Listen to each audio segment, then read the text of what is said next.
والزہد حرفتی۔ اعضاء کو بنایا۔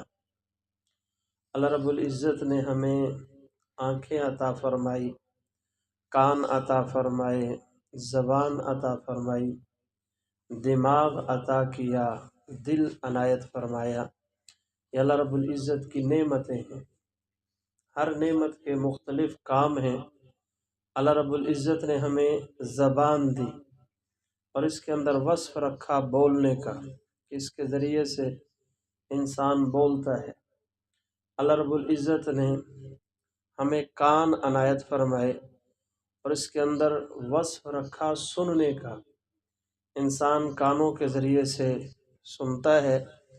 اللہ رب العزت نے ہمیں آنکھیں عطا فرمائی اور اس کے اندر وصف رکھا دیکھنے کا، بندہ آنکھوں کے ذریعے سے دیکھتا ہے۔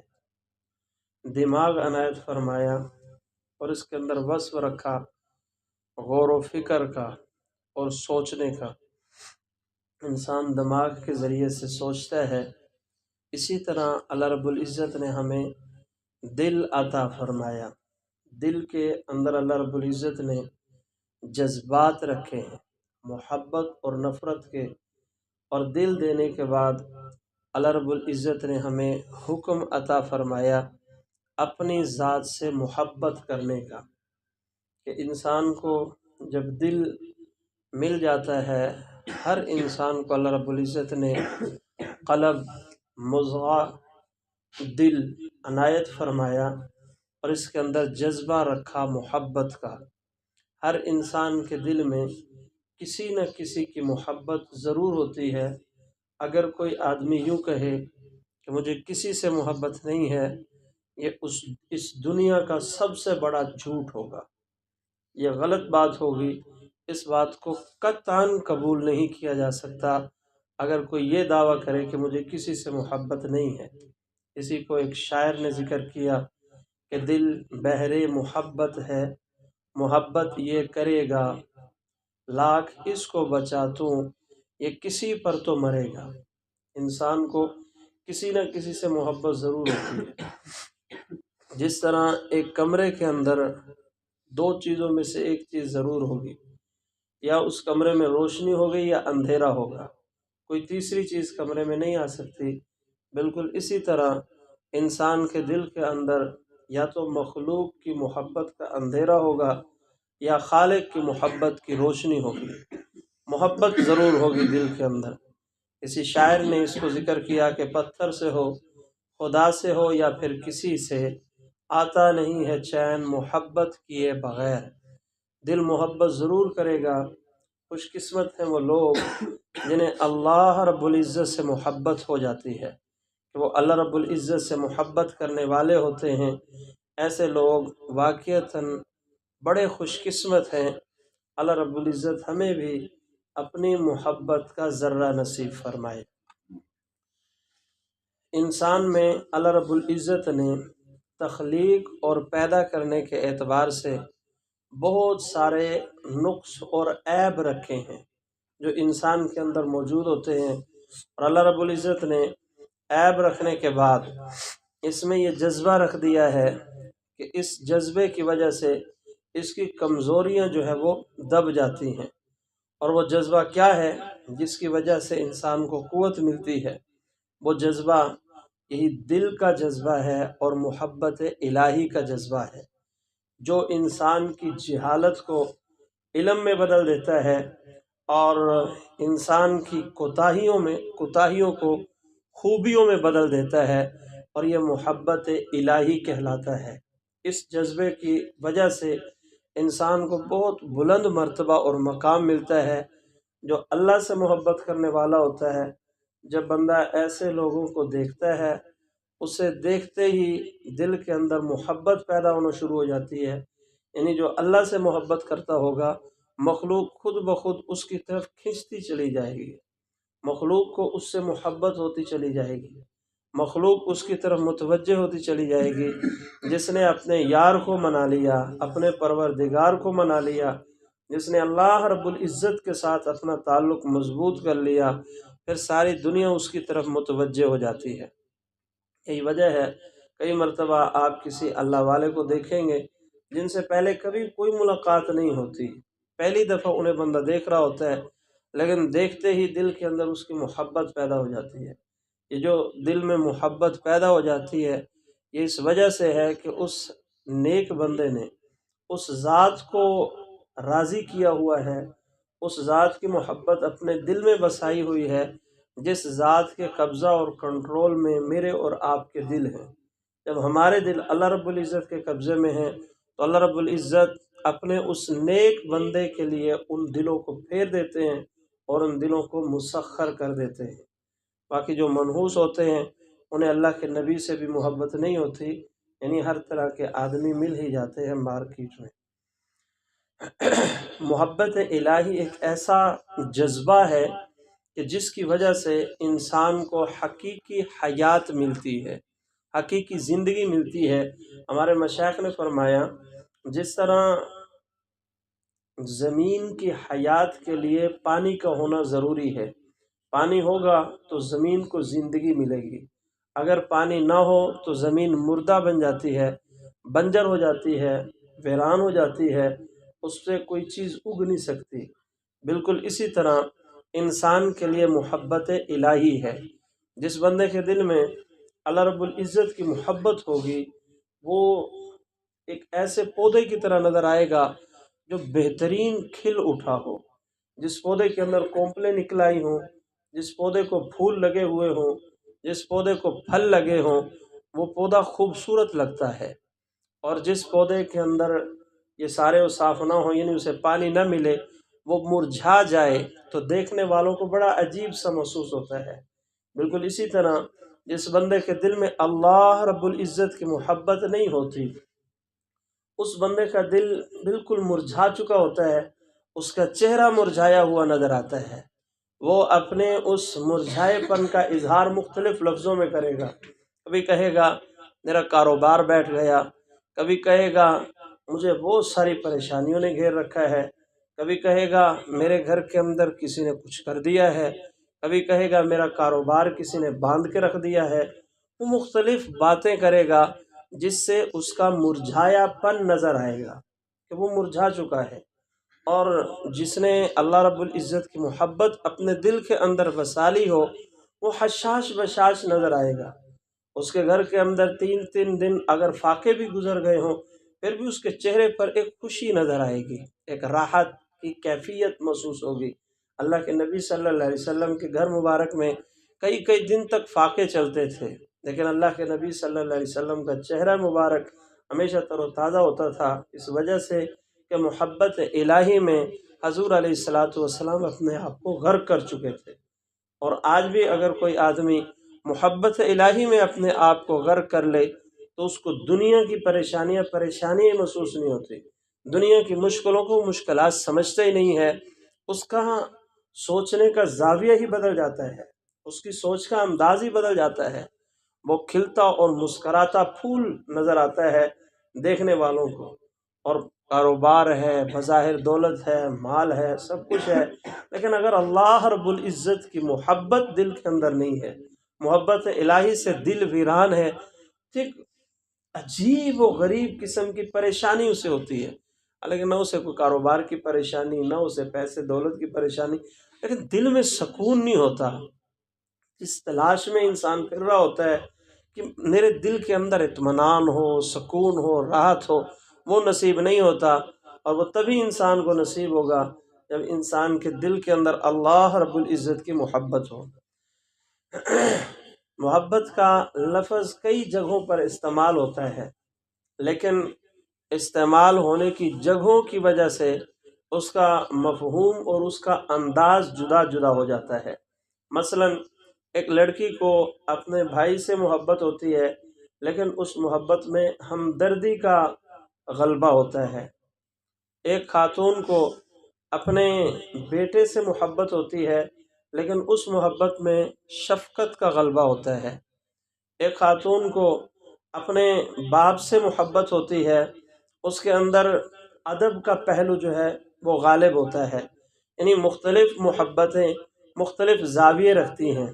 ایک عورت کو خاوند سے محبت ہوگی تو اس میں جذبات کا غلبہ ہوگا، اور ان محبتوں کے اندر اللہ رب العزت نے اجر اور ثواب رکھا ہے۔ یعنی ہے تو یہ ہماری ایسی محبتیں جو ان محبتوں کا تعلق ہماری ذات سے ہے، ہماری دنیا سے ہے، لیکن اگر یہ محبتیں ہوں گی تو اس میں بھی اللہ پاک نے ہمارے لیے اجر اور ثواب رکھا ہے۔ مثال کے طور پہ دو انسانوں میں اگر صرف اللہ کے لیے محبت ہو، دو انسانوں میں اگر صرف اللہ رب العزت کی رضا کے لیے محبت ہو کہ یہ اللہ کا بندہ ہے، نیک ہے، میں اس وجہ سے اس سے محبت کرتا ہوں، تو فرمایا کہ اللہ رب العزت ان دونوں کو محشر کے میدان میں اپنے عرش کا سایہ نصیب کریں گے۔ اب یہ محبت دنیاوی محبت ہے کہ دو انسانوں میں محبت ہے، لیکن یہ بھی قیامت کے دن اس انسان کے لیے فائدہ مند ثابت ہوگی جنہوں نے اللہ رب العزت کے لیے محبت کی۔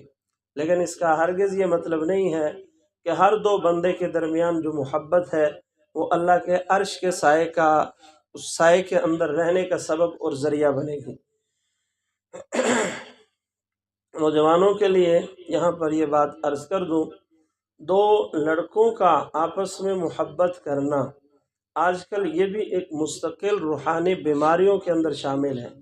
ایک ایسے لڑکے سے محبت کرنا جس کے چہرے کی رنگینی کی وجہ سے ایک لڑکا متاثر ہو کے اس سے محبت کرتا ہے، یہ قیامت کے دن بہت بڑے عذاب کا سبب اور ذریعہ بنے گی۔ اور یہ قوم لوط کے اندر بیماری موجود تھی کہ وہ عورتوں کی بجائے لڑکوں سے اپنی چاہت اور خواہش کو پورا کیا کرتے تھے، جس کی وجہ سے اللہ رب العزت نے انہیں بڑی سخت سزا دی۔ یعنی اللہ رب العزت نے زمین کے اس خطے کو کاٹ کر آسمانوں کی طرف لے جایا گیا اور بلندی پر لے جا کر اس کو اوپر سے نیچے پھینک دیا گیا، اور پھر پتھروں کی بارش ان کے اوپر کی گئی ان کے اس گناہ کی وجہ سے۔ تو دو لڑکوں کا آپس میں محبت کرنا دنیاوی شہوتوں کی وجہ سے یہ بہت خطرناک ہے۔ امام واسطی رحمۃ اللہ علیہ فرمایا کرتے تھے، اللہ رب العزت جس بندے کو ذلیل کرنے کا ارادہ کرتے ہیں اس کے دل کے اندر کسی امرد لڑکے کی محبت ڈال دیتے ہیں۔ امرد لڑکا اس سے مراد وہ ہے جس کے چہرے پر داڑھی نہ ہو، ایسے لڑکے کی محبت اس کے دل کے اندر ڈال کے اللہ پاک اسے ذلیل اور رسوا کر دیتے ہیں۔ اور ہم نے اپنی زندگی میں، اتنا زیادہ عمر ہماری نہیں ہے لیکن پھر بھی ہم نے اپنی زندگی میں بہت سارے عزت داروں کو اس بیماری کی وجہ سے ذلیل ہوتے ہوئے دیکھا ہے، جو بڑے عزت دار بھی تھے، دیندار بھی تھے، نمازی بھی تھے، بظاہر پرہیزگار بھی تھے، لیکن اس فتنے کے اندر مبتلا ہو کر وہ ذلیل اور رسوا ہو گئے۔ اس کی بہت ساری مثالیں عرف عام میں موجود ہیں، اور یہ فتنہ بڑی تیزی کے ساتھ اس امت کے اندر اب سرائیت کر رہا ہے اور پھیل رہا ہے۔ ہمیں اس فتنے سے بچنے کی ضرورت ہے۔ ہمارے مشائخ بہت بچا کرتے تھے۔ امام ابو حنیفہ رحمۃ اللہ علیہ کے پاس جب امام محمد رحمۃ اللہ علیہ پڑھنے کے لیے آئے تو امام محمد رحمۃ اللہ علیہ غضب کے حسین تھے، ان کے چہرے پر ابھی داڑھی نہیں تھی، تو امام صاحب رحمۃ اللہ علیہ نے فرمایا کہ تم میرے پیچھے بیٹھا کرو تاکہ تمہارے چہرے پر میری نظر نہ پڑے۔ ہمارے بڑے اتنی احتیاط کیا کرتے تھے ان چیزوں سے۔ اور قریب کے زمانے میں حکیم شاہ اختر رحمۃ اللہ علیہ کے متعلق بھی کتابوں میں آتا ہے، وہ اپنے مریدین میں سے ایسے حضرات جن کے چہرے پر داڑھی نہ ہوتی ان کو اپنی پیٹھ کے پیچھے بٹھایا کرتے تھے تاکہ کہیں میں ان کے فتنے کے اندر مبتلا نہ ہو جاؤں، کیونکہ شیطان اسی جگہ پہ حملہ آور ہونے کی کوشش کرتا ہے جہاں پر اسے زیادہ محنت نظر آ رہی ہو۔ اگر کوئی آدمی یہ سوچے کہ میں تو چونکہ دیندار ہوں، میں تو نیکوکار ہوں، لہذا میں تو اس فتنے میں مبتلا ہو ہی نہیں سکتا، تو یہ اس کی خام خیالی ہے، کیونکہ شیطان حملہ ہی اسی جگہ پہ کرتا ہے جہاں پر شیطان کو کچھ زیادہ مال ہاتھ آنے کے چانس نظر آ رہے ہیں۔ لہذا ہمیں اس امام اعظم ابو حنیفہ رحمۃ اللہ علیہ نے اس گناہ کی سزا بڑی سخت لکھی ہے۔ قرآن و سنت کی روشنی سے انہوں نے فرمایا اگر کوئی بندہ ایسے اگر زانی ہو اس کے لیے تو سنساری کا جو ہے عذاب اس پر مسلط کیا جائے گا، سزا دی جائے گی، لیکن فرمایا کہ اگر کوئی آدمی لواطت کے اندر مبتلا ہو، اسے لواطت کی بیماری کہتے ہیں، اس بیماری کے اندر اگر کوئی انسان مبتلا ہو تو ایسے انسان کے لیے سزا یہ ہے کہ اسے کسی بڑی پہاڑی پر لے جایا جائے، اور پہاڑی پر لے جا کر اوپر سے دھکا دیا جائے اور پھر اوپر سے پتھر اس کے اوپر برسائے جائے۔ یہ سزا تجویز کی ہے حضرت امام اعظم ابو حنیفہ رحمۃ اللہ علیہ نے اس بیماری کے مریض کے لیے۔ تو یہاں پر دو نیک نوجوان جو تقوی والی زندگی گزارنے والے ہوں وہ مراد ہیں، جب وہ دونوں ایک دوسرے سے محبت کریں، اور محبت کرنے میں صرف اس بات کی دل کے اندر ٹھان ہو کہ یہ اللہ سے محبت کرتا ہے، میں اس وجہ سے اس سے محبت کرتا ہوں، اور دوسرا بھی یہی سوچے کہ یہ اللہ سے محبت کرتا ہے، میں اس وجہ سے اس سے محبت کرتا ہوں۔ ایسے دو نوجوان جو ایک دوسرے سے محبت اللہ کے لیے کرتے ہوں، فرمایا کہ قیامت کے دن اللہ پاک ان کو اپنے عرش کا سایہ نصیب فرمائیں گے۔ اب فتنوں کا دور ہے، ہمیں چونکہ تھوڑی سی راہ ملنے کی دیر ہوتی ہے تو اس وجہ سے میں نے اس کی وضاحت کرنا ضروری سمجھی، کیونکہ ہمارے ہاں اس طرح کے فتنے بڑی تیزی سے پھیل جاتے ہیں، یہ میری ماں کی طرح ہے، یہ میری بہن کی طرح ہے، یہ میری بیٹیوں کی طرح ہے۔ اپنی ماں کو کبھی ماں کہنے کی توفیق نہیں ہوتی، ماں کی طرح جو ہے ان کی بڑی فکر ہوتی ہے، اپنی بیٹی کی کبھی فکر نہیں ہوتی، میری بیٹی کی طرح ہے، اس کی بڑی فکر ہوتی ہے۔ اللہ حفاظت فرمائے۔ آج ہی میں یہ باتیں نام لیے بغیر کبھی کہتا ہوں، کیونکہ میرے سامنے اس طرح کے واقعات آتے ہیں، اس کے بعد مجبوری ہوتی ہے نام لیے بغیر کسی درجے میں بات چلو پہنچ جائیں۔ آج ایک ایسی خاتون جو ہمارے ہی اسی بستی کی گاؤں کی ہے، وہ اہل خانہ کے پاس آئی اور گھر والوں نے آ کر کے بتایا کہ وہ کسی عشق میں مبتلا ہے شوہر صاحب، اور خاتون بڑی پریشان ہے۔ روتے روتے اس نے اپنی کارگزاری سنائی اور کہا میں ساری رات روتی رہی، اسے توفیق نہیں ہوئی کہ وہ مجھ سے پوچھ سکے کہ بھئی چلو آئندہ مجھ سے غلطی نہیں ہوگی، آئندہ اس طرح کی شکایت آپ کو نہیں ملے گی۔ اور بیٹا بھی جوان ہے، بیٹی بھی جوان ہے، اور اب اس کو گل چھڑے اڑانے کی عمر اب اسے محسوس ہوئی ہے کہ میں کچھ کر لوں۔ بہت تیزی سے فتنے پھیل رہے ہیں، بہت تیزی سے۔ بہت سارے ایسے حضرات جو بظاہر بڑے نیک نظر آتے ہیں اور فتنوں میں مبتلا ہیں بیچارے، اور اہل خانہ بیچارے رو کے کہتے ہیں کسی کو پتہ بھی نہ چلے، بس ہمیں کوئی وظیفہ بتا دو تاکہ میری باقی زندگی اس گھر کے اندر جو ہے سکون کے ساتھ گزر سکے۔ اس طرح کے احوال ہیں۔ عشق مجازی نے تو معاشرے کو تباہ اور برباد کر کے رکھ دیا ہے۔ دو نوجوان جو تقوی کی زندگی گزارنے والے ہوں، اگر وہ آپس میں ایک دوسرے سے اللہ کے لیے محبت کرتے ہیں تو قیامت کے دن اللہ رب العزت اسے اپنے عرش کا سایہ نصیب کریں گے۔ ماں باپ سے محبت کرنا یہ بھی اجر اور ثواب کا کام ہے۔ اگر کوئی بندہ، کوئی لڑکا، کوئی نوجوان اپنے والدین کو محبت بھری نگاہ سے دیکھتا ہے تو اللہ کے حبیب صلی اللہ علیہ وسلم نے فرمایا اس کے نامہ اعمال میں مقبول حج یا عمرے کا ثواب لکھا جائے گا۔ اب یہ محبت تو بظاہر دنیاوی ہے، لیکن اس پر بھی اللہ رب العزت اجر کا وعدہ فرما رہے ہیں۔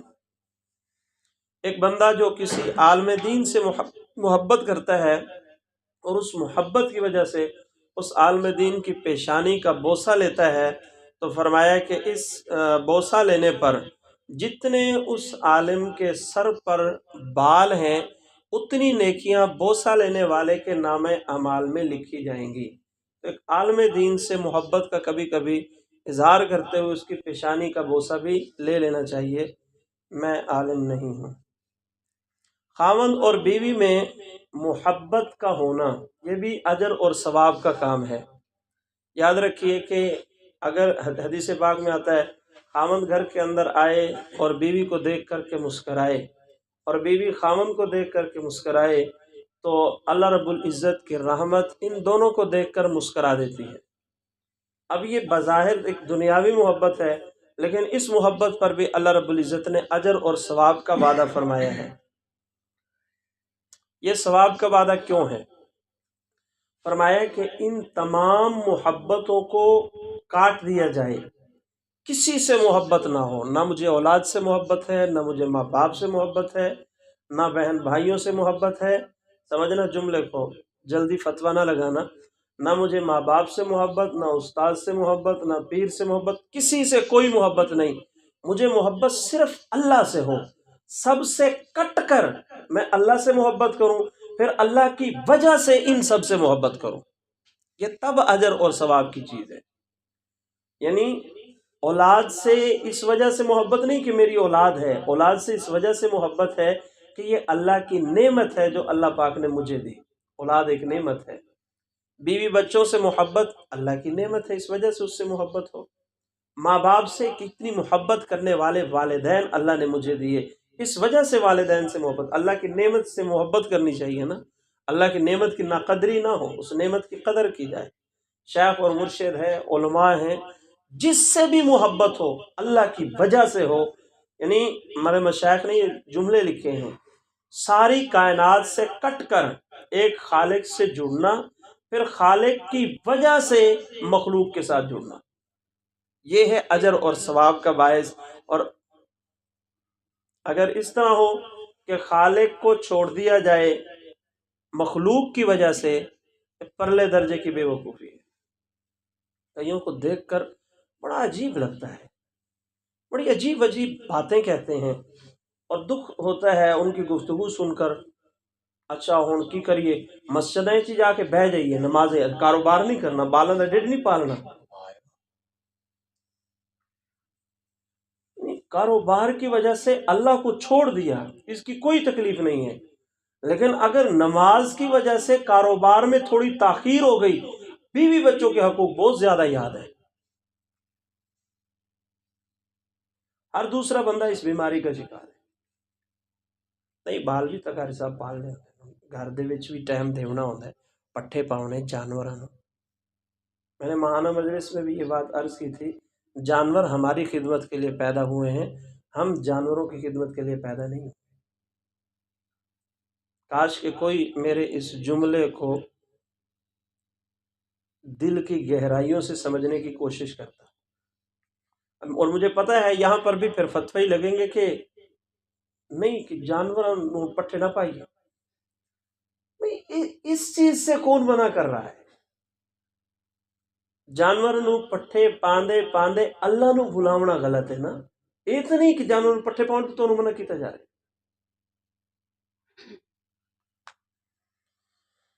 حدیث پاک میں نبی کریم صلی اللہ علیہ وسلم نے ارشاد فرمایا کامل ایمان والے کے اوصاف کو، فرمایا کامل ایمان والا وہ شخص ہے من احب للہ، جس کو کسی سے محبت ہو تو اللہ کے لیے ہو، وابغض للہ، کسی سے بغض اور نفرت ہو تو وہ بھی اللہ کے لیے ہو، واعطا للہ، کسی کو کچھ دے تو اللہ کے لیے دے، ومنع للہ، اور کسی سے اپنے ہاتھ دینے سے روک لے تو یہ بھی اللہ کے لیے کرے، فقد استکمل الایمان، تو اس بندے کا ایمان مکمل ہو گیا۔ ہم جانوروں کو چارہ ڈالیں تو اللہ کے لیے ڈالیں کہ یہ ہمارے ذمے ہیں، ہم نے پالے ہیں، لہٰذا اب چارہ ڈالنا یہ اللہ کا حکم ہے، اور پھر حکم پورا کرتے کرتے نماز ہی چھوڑ دیں، نہ یہ غلط ہے۔ اللہ کے لیے جانوروں سے محبت ہو، اللہ کے لیے، یہ اللہ کی نعمت ہے، اللہ نے مجھے وسعت دی، میں نے پیسے لگائے اور ان جانوروں کو خریدا، یہ اللہ کی نعمت ہے، میں نے ان سے فائدہ اٹھانا ہے، تو اس وجہ سے جانوروں سے محبت ہو، نہ کہ جانوروں کی محبت میں غرق ہو کر اللہ کو ہی بھلا دیا جائے، کاروبار کی محبت میں غرق ہو کر اللہ کو ہی بھلا دیا جائے، دکان کی محبت میں غرق ہو کر اللہ کو ہی بھلا دیا جائے، یہ غلط ہے۔ پہلے اللہ، باقی یہ سب بعد میں ہے۔ اللہ سے محبت کا تقاضا یہی ہے کہ بندہ سب سے پہلے اللہ رب العزت کی طرف متوجہ ہو، اس کے بعد باقی کا۔ کتنی خوبصورت حدیث ہے، کسی سے محبت ہو تو اللہ کے لیے، کسی سے نفرت ہو تو اللہ کے لیے، کسی کو کچھ دے تو اللہ کے لیے، دینے سے اپنے ہاتھوں کو روکے تو اللہ کے لیے، یہ کامل ایمان والا ہے۔ والذین آمنوا اشد حبا للہ، جو میں نے آیت مبارکہ تلاوت کی خطبے میں، اس کے اندر بھی یہی ہے کہ ایمان والے تو ہوتے ہی وہ ہیں جنہیں اللہ رب العزت کی ذات کے ساتھ اشد ترین محبت ہوتی ہے۔ یہاں اسم تفضیل کا صیغہ ہے، اشد، شدید نہیں۔ ایک ہوتا ہے مکمل اور ایک ہوتا ہے اکمل، یعنی تکمیل کی اعلیٰ ترین نہج کو اکمل کہتے ہیں۔ ایک ہوتا ہے شریف اور ایک ہوتا ہے اشرف، سب سے زیادہ شریف۔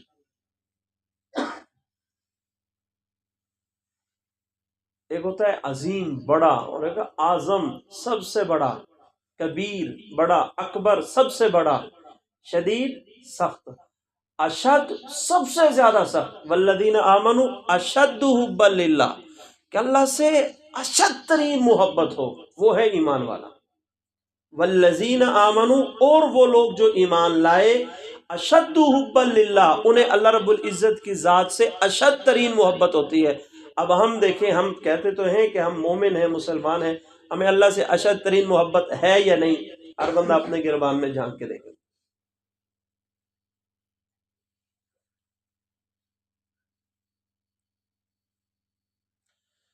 اللہ رب العزت سے ہمیں محبت ہے یا نہیں؟ ہمارے مشائخ نے فرمایا، اگر تم چیک کرنا چاہتے ہو، یہ بات مجھے آج ملی اور پڑھ کر بڑی خوشی ہوئی مطالعے کے اندر، کہ اللہ سے محبت کی پہچان کیا ہے۔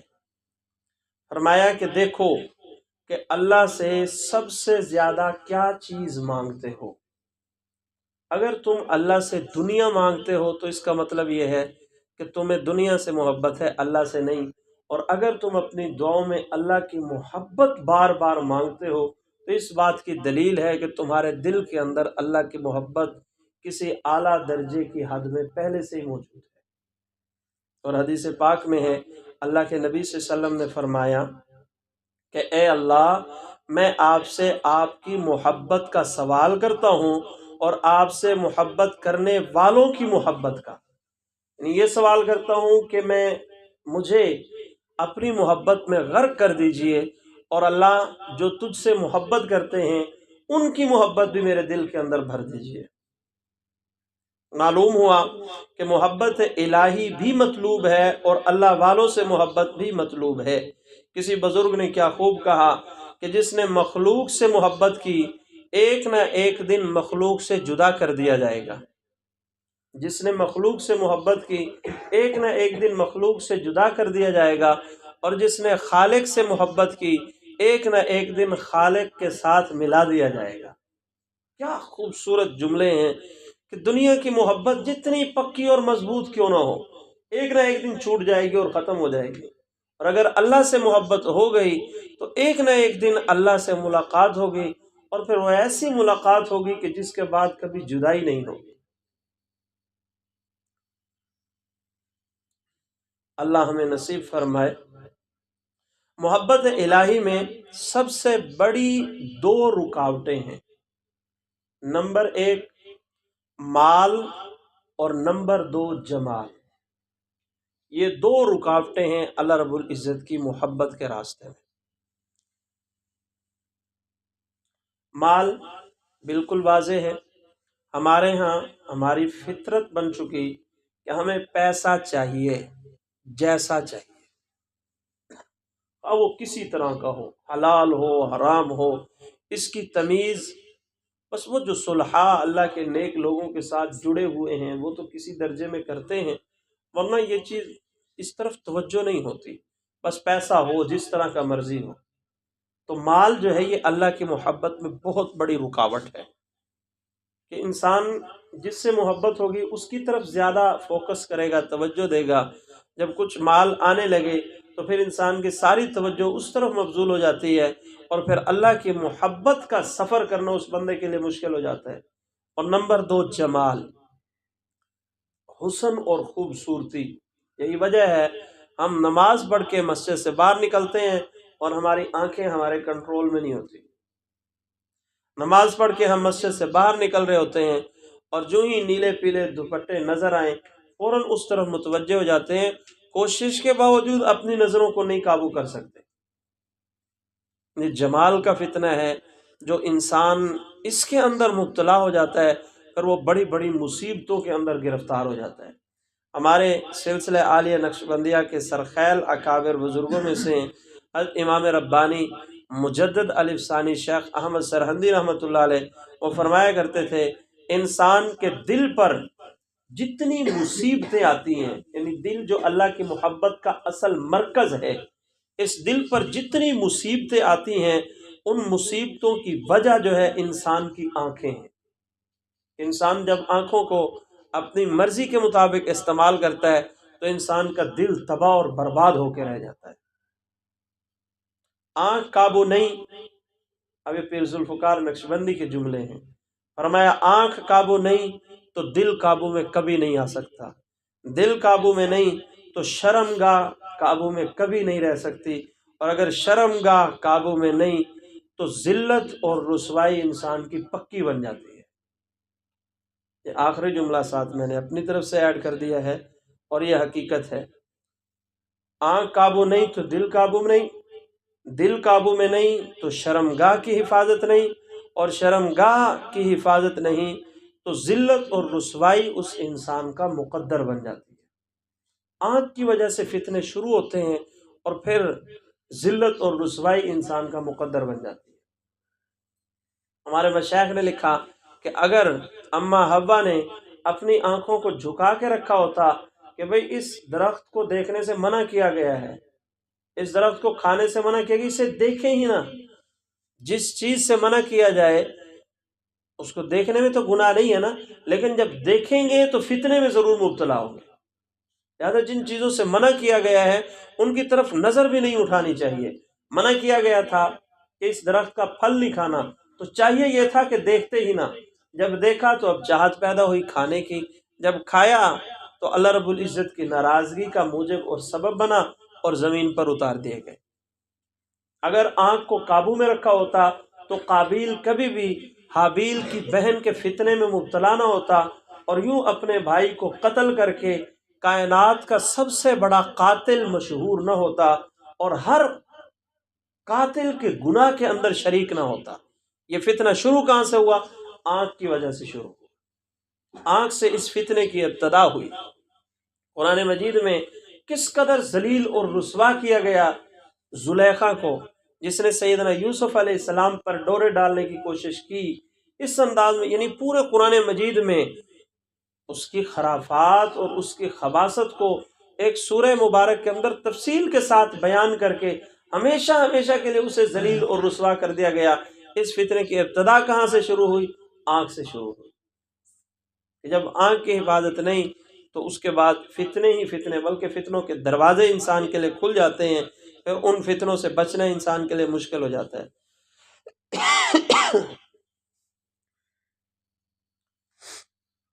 اللہ رب العزت کی محبت میں غرق ہو کر بندہ جب اللہ کی فرما برداری کرتا ہے تو پھر فرما برداری کرنا اس کے لیے آسان ہو جاتا ہے۔ بہت سی باتیں جن پر عمل کرنا انسان کو مشکل محسوس ہوتا ہے، اگر اس انسان کے دل کے اندر اللہ کی محبت ہو تو محبت الہی میں وہ مشکل کام اس انسان کے لیے آسان ہو جاتے ہیں۔ کیونکہ یہ قاعدہ ہے، میں پہلے بھی عرض کیا کرتا ہوں کہ محب کو محبت محب کو محبوب کا مطیع بنا دیتی ہے۔ محب کہتے ہیں محبت کرنے والے کو، مطیع کہتے ہیں فرما بردار کو۔ محب کو محبت محبوب کا مطیع بنا دیتی ہے، فرما بردار بنا دیتی ہے۔ اگر ہم اللہ سے محبت کرنے والے ہوں تو خود بخود فرما بردار بن جائیں گے۔ نماز پڑھنے کو دل نہیں کرتا، اگر اللہ سے محبت اور پتہ ہو نماز میں تو اللہ سے ملاقات ہوتی ہے، جس بندے میں محبت ہو کسی کی، اس سے ملاقات کرنے کو کیوں دل نہیں کرے گا؟ ہو کسی سے محبت اور ملاقات کرنے کو دل نہ کرے، یہ اس کائنات کا سب سے بڑا جھوٹ ہے۔ کیونکہ محبوب سے ملنے کے تو بندہ بہانے ڈھونڈتا ہے، کسی طرح سے میری ملاقات ہو جائے۔ ہیں ہم مسلمان، والذین آمنوا اشد حبا للہ، ہیں ہم مسلمان کو ہوتی ہے اللہ سے محبت، نماز ہم پڑھتے نہیں تو مسلمانی ہماری شک میں ہے۔ محبت، اگر ہم مسلمان ہوتے تو محبت ہوتی تو نماز پڑھنا آسان ہوتا۔ ہمارے مشائخ نے لکھا ہے کہ شیطان، اس کے اندر کئی صفات موجود تھی، یعنی ایک بہت بڑا عالم تھا، بہت بڑا عابد عبادت گزار تھا، بہت بڑا عارف اللہ کو پہچاننے والا تھا، لیکن اللہ سے اسے محبت نہیں تھی، یہ اللہ کا عاشق نہیں تھا۔ بعض مشائخ نے اس کو بھی ترتیب لکھا، فرمایا کہ 4 لفظ ہیں جو لفظ عین سے شروع ہوتے ہیں: عالم، عابد، عارف اور عاشق۔ ان میں سے پہلے 3 شیطان کے اندر موجود تھے اور چوتھا موجود نہیں تھا۔ عالم تھا، عابد تھا، عارف تھا، لیکن اللہ کا عاشق نہیں تھا۔ اگر عاشق ہوتا تو اس کا کام بن جانا تھا۔ عالم تھا، جب اللہ رب العزت نے فرمایا کہ آدم کو سجدہ کرو تو اس نے کہا کہ میں اس سے بہتر ہوں، اس کو تم نے مٹی سے پیدا کیا اور مجھے آگ سے پیدا کیا۔ مٹی کی حقیقت یہ ہے وہ جب پھینکی جائے تو نیچے گرتی ہے، آگ کی اصلیت یہ ہے جب جلائی جائے تو اوپر ابھرتی ہے، لہذا میں اس سے بہتر ہوا۔ دلیل دینا عالم کا کام ہوتا ہے۔ معلوم یہ ہوا کہ شیطان عالم تھا۔ عابد کہتے ہیں عبادت گزار کو۔ بعض علماء نے لکھا ہے، مفسرین نے، کہ دنیا کے اندر کوئی ایسا چپا زمین کا نہیں جہاں پر شیطان نے بیٹھ کر اللہ کی عبادت نہ کی ہو، اتنا بڑا عبادت گزار تھا۔ عارف بھی تھا، جب اللہ رب العزت نے اسے دھتکارا کہ نکل جاؤ میری جنت سے، لعنتی قرار دے کر اللہ رب العزت نے نکالا، تو اس وقت اس نے اللہ سے کہا کہ اگر تم مجھے جنت سے نکال رہے ہو تو مجھے اتنی لمبی عمر دو کہ قیامت تک مجھے موت نہ آئے، تاکہ میں لوگوں کو بہکاتا رہوں، لوگوں کو گمراہ کرتا رہوں۔ تو اللہ رب العزت نے کہا ٹھیک ہے، تمہیں اتنی لمبی عمر دے دی۔ اگر یہ عارف نہ ہوتا تو فوراً نہ کہتا، اسے پتہ ہوتا کہ اللہ ابھی غصے میں ہے، ابھی اللہ میری بات نہیں سنیں گے۔ اسے پتہ تھا کہ جب اللہ کو غصہ آئے، جب اللہ جلال میں ہو تو صفت جمال اللہ سے دور نہیں ہوتی، پھر بھی اللہ جمال میں بھی ہوتے ہیں، جلال میں بھی ہوتے ہیں۔ اس وجہ سے اس نے یہ بات کہی۔ تو معلوم یہ ہوا یہ عالم بھی تھا، عابد بھی تھا، عارف بھی تھا، لیکن عاشق نہیں تھا۔ اگر عاشق ہوتا تو پھر دلیل نہ پکڑتا، پھر یہ دیکھتا میرے محبوب نے مجھے حکم دیا ہے، بس میں نے سجدہ کرنا ہے۔ کیونکہ جو عاشق ہوتا ہے وہ معشوق سے پوچھتا نہیں کہ یہ کام کیوں کروں، بس فوراً مانتا ہے۔ مشہور ہے نا مثال کے محمود اور ایاز کے بہت سارے قصے مشہور ہیں۔ ایاز سے محمود بہت زیادہ محبت کرتا تھا، تو دوسرے جو ان کے وزراء تھے وہ ان سے حسد کرتے تھے۔ انہوں نے بڑی شکایتیں کہ یہ پاگل ہے، یہ مجنون ہے، یہ ہے، آپ اس سے محبت کرتے ہیں، یہ تو کسی کھاتے کا بندہ ہی نہیں، ہر وقت اس کی چغل خوریاں کرتے۔ تو ایک دن بادشاہ نے سوچا کہ ان کو سبق سکھایا جائے، تو دعوت کی۔ وہ سارے لوگ آ گئے، ان کے سامنے کوڑ تمے خربوزے کی طرح کاٹ کے رکھ دیے گئے۔ اب جب سب کے سامنے کوڑ تمے رکھے گئے تو بادشاہ نے اشارہ کیا چلو بھائی بسم اللہ پڑھو اور کھاؤ۔ اب جس نے بھی منہ کے اندر ڈالا اتنا کڑوا، اب کون کھائے، تھو تھو کرتے ہوئے اٹھنے لگے، لیکن ایاز نے اٹھایا اور کھانا شروع کیا، مسلسل کھاتے جا رہا ہے۔ بادشاہ نے ان سے پوچھا تمہیں کیا ہوا؟ کہا یہ کوڑ تمہیں کہاں کھائے جاتے ہیں؟ ماموس ایاز سے پوچھا کہ تمہیں کڑوے نہیں لگ رہے؟ تو آگے اس نے جواب دیا کہ جس بادشاہ نے اتنی میٹھی میٹھی نعمتیں کھلائی، آج اگر کڑوی نعمت کھلا دی تو اس پہ تھو تھو کرنا یہ مجھے زیب نہیں دیتا۔ اپنے بادشاہ کا حقیقی عاشق تھا۔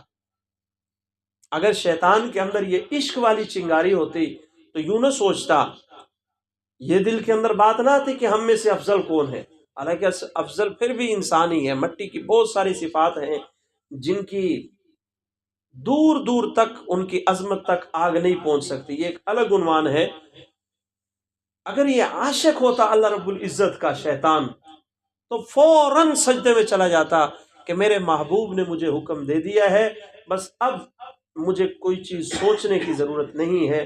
بہرحال آج کی ہماری گفتگو کا خلاصہ یہ، نکالو یاد حسینوں کی دل سے اے مجذوب، نکالو یاد دل سے حسینوں کی اے مجذوب، خدا کا گھر پہ عشق بتا نہیں ہوتا۔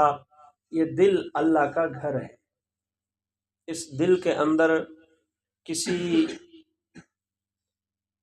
مرد لڑکے کی یا عورت کی محبت رکھ کر ہم اپنے دلوں کو بت خانہ نہ بنائیں۔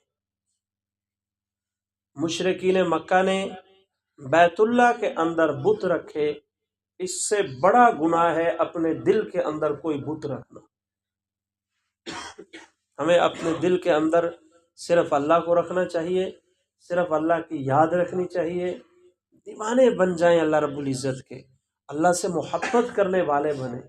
اللہ سے محبت کی چنگاری ایک رتی برابر بھی اگر ہمیں نصیب ہو گئی تو وارے نیارے ہو جائیں گے، بڑی مزیدار زندگی ہوگی اگر ہمیں اللہ رب العزت کی محبت مل جائے، اللہ رب العزت کا پیار مل جائے۔ ذرا اس دھوکے کی دنیا سے نکل کر حقیقت کی طرف سوچ کر کے دیکھیں۔ اللہ نے اتنا بڑا جسم اور بت ہمیں دیا، سر سے لے کر پاؤں تک، اور اس کے اندر بہت ساری نعمتیں رکھی، اور فرمایا کہ مزے اڑاؤ، خوب دیکھو، خوب بولو، خوب سنو، لیکن یہ دل، یہ فرمایا یہ کسی اور کے لیے نہیں، یہ میرے لیے ہے، اس کے اندر صرف مجھے رکھنا، اس کے اندر کوئی غیر نہ آئے۔ کم از کم ہم اس دل کو اللہ رب العزت کی محبت سے آباد کریں، اللہ رب العزت کی محبت اپنے دل کے اندر رکھیں، اور کوئی غیر اگر ہمارے دل کے اندر کسی کونے میں چھپا بیٹھا ہے تو اسے نکالنے کی کوشش کریں، تبھی ہم حقیقی مسلمان بنیں گے، تبھی ہم والذین آمنوا اشد حبا للہ کا مصداق بنیں گے۔ اور اس کے لیے ضروری ہے اپنے دل کی صفائی اپنے مشائخ سے، اپنے بزرگوں سے کرانا۔ اللہ رب العزت ہم سب کو سمجھنے، عمل کرنے کی توفیق نصیب فرمائے۔ وآخر دعوانا ان الحمد للہ رب العالمین۔